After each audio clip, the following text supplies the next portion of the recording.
প্রশংসা আল্লাহর কেন হবে?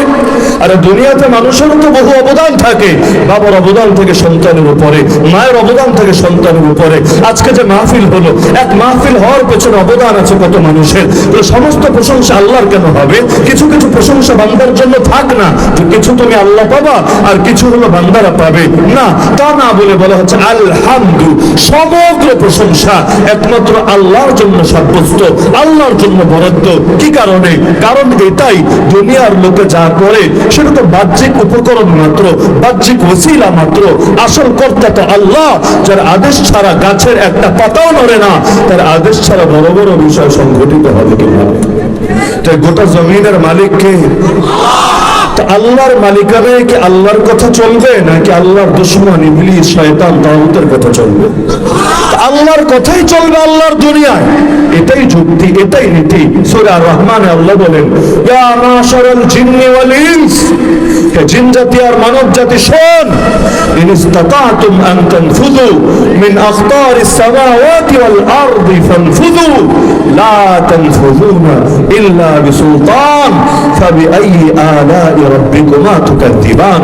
হে জিন জাতি আর মানব জাতি, আসমান আর জমিনের বর্ডার যদি ক্রস করতে পারো, আরে করো না, কে না করেছে তোমাদের? পৃথিবীর বাইরে চলে গিয়ে যে আদর্শ মনে চায় সে আদর্শ বাস্তবায়ন করো, কিন্তু এই জমিনটা আল্লাহর, আল্লাহর জমিনে তোমাদের থাকলে আল্লাহটা মেনেই থাকা লাগবে, থাকবা আল্লাহর জমিনে, কিন্তু আদর্শ বাস্তবায়ন করবা আল্লাহ দুশমনদের, এটা হবে না, এটা হতে পারে না। আলহামদুলিল্লাহ, আজকের মাহফিলের প্রধান আকর্ষণ খতিব বাঙ্গাল, আমাদের অত্যন্ত মহব্বতের এবং শ্রদ্ধার ব্যক্তিত্ব আল্লামা জুনায়েদ আল হাবিব হাফিজাহুল্লাহ তাআলা, তিনি চলে এসেছেন।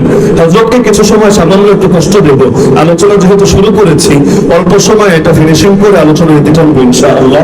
হযরত ঠিক আছে।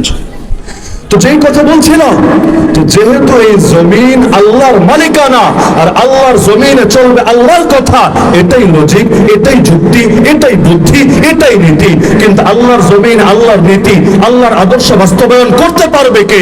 একমাত্র সে পারবে যে আল্লাহ কি বলেন, আল্লাহ কি চান, আল্লাহ তাআলা কি নির্দেশনা দেন, এটার ব্যাপারে জানে। আর এটার ব্যাপারে যারা জানে তাদেরকে আলেম বলে, বহু বচন উলামা বলে।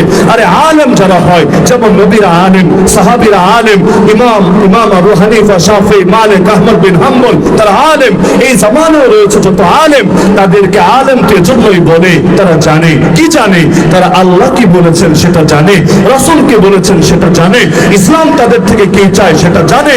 তো সুতরাং এই কথার অবধারিত নীতি তো এটাই, যেহেতু আল্লাহ মানুষকে বানিয়েছেন তার খলিফা, আর এই পৃথিবীতে চলবে আল্লাহর খেলাফত, আল্লাহর প্রতিনিধিত্ব, আল্লাহর রাজত্ব।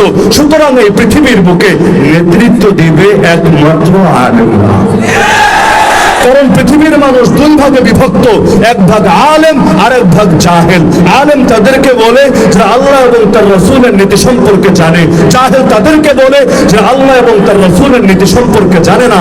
এতে বাকি দুনিয়ার সব যদি জানে, তবুও তাদেরকে পরিভাষায় আলেম বলে না। যেমন আবু জাহাল, আবু জাহাল অর্থই মহামূর্খ, গণ্ডমূর্খ।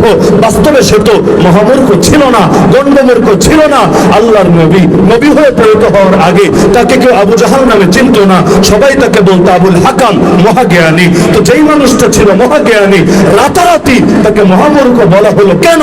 একমাত্র কারণ তো এটাই, যে জ্ঞান দিয়ে আল্লাহ চেনা যায় না, যে জ্ঞান দিয়ে রাসূল চেনা যায় না, যে জ্ঞান দিয়ে হক আর বাতিলের মধ্যে পার্থক্য করা যায় না, ইসলাম ওটাকে কোনো জ্ঞানই মনে করে না। সুতরাং যত বড় বুদ্ধিজীবী হোক, যত বড় মাথায় টাক ফেলা জ্ঞানী গুণী হোক, যত বড় ব্যক্তিত্বই হোক, এমনকি তারা যদি গোটা দুনিয়ার সবচাইতে বড় বড় ডিগ্রিও হাসিলকারী হোক, কিন্তু যদি ঈমানের ব্যাপারে, দ্বীনের ব্যাপারে, কোরআনের ব্যাপারে, শরীয়তের ব্যাপারে না জানে, তাদেরকে আলেম নয় বরং জাহেলি বলে। যেহেতু আলেম আর জাহেল সমান না, আর আল্লাহ তাআলা দুনিয়ার বুকে নবীদেরকে পাঠিয়েছেন এজন্য তারা ইলম নিয়ে পৃথিবীর বুকে যুগে আল্লাহর প্রতিনিধিত্ব, আল্লাহর রাজত্ব বাস্তবায়ন করবেন।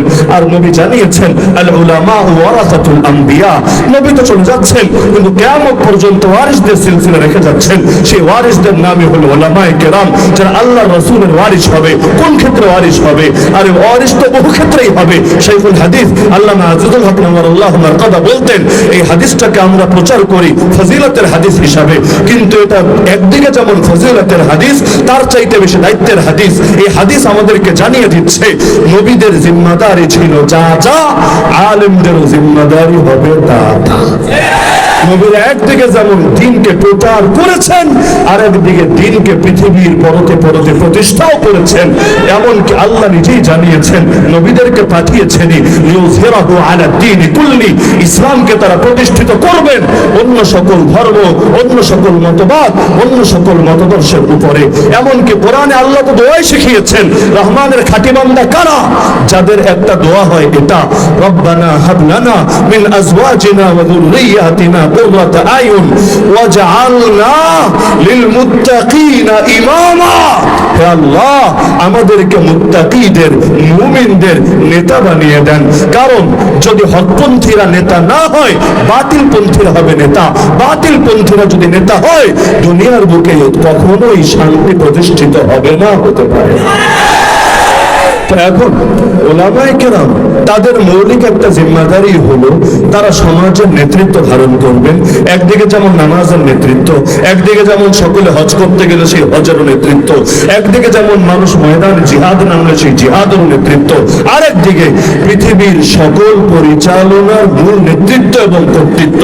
এমনকি কখনো যদি নেতা এমন কেউ হয় যে নিজে আলেম না, তার জন্য ইসলামী ফিকহে অবধারিত শর্ত হলো তাকে অবশ্যই আলেমদের থেকে পরামর্শ নিয়ে নিয়ে, উলামায়ে কেরামের বোর্ড রেখে তাদের থেকে ফতোয়া নিয়ে নিয়ে পরিচালনা করতে হবে।